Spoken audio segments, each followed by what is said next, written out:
ఈ live show చాలా చాలా సెన్సిటివ్ ప్రక్రియ. చాలా.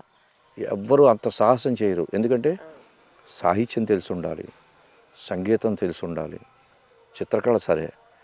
మనం అందులో మాస్టర్ అవ్వకపోవచ్చు. గట్టిగా మాట్లాడాలంటే సర్వకళలు తెలిసి ఉండాలేమో ఇందులో. తప్పదు. ఎందుకంటే చాగంటి వారితోటి మీరు చేసిన చేశాను.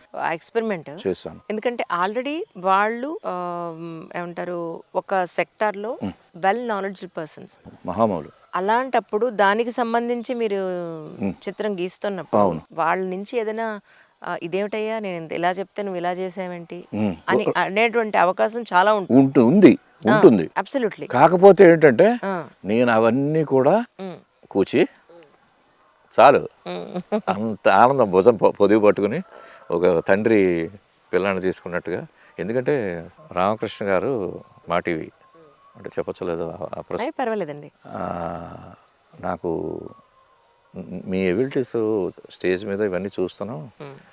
ఒక క్రియేటివ్ పర్సన్గా మీరు మా ఛానల్లో concept and program design assistant general మేనేజర్గా మీరు ఉండాలని మా టీవీకి ఇన్వైట్ చేశారు. తర్వాత నిమ్మగడ్డ ప్రసాద్ గారు వీళ్ళంతా దగ్గర తీసుకున్నారు. చేసినప్పుడు అక్కడ నేను చేయడమే లైవ్ చేశాను. పరిచయం ఎలా చేశారంటే ఆయన మా టీవీకి వాళ్ళ ఉత్సవాల్లో నా లైవ్ షో పెట్టారు.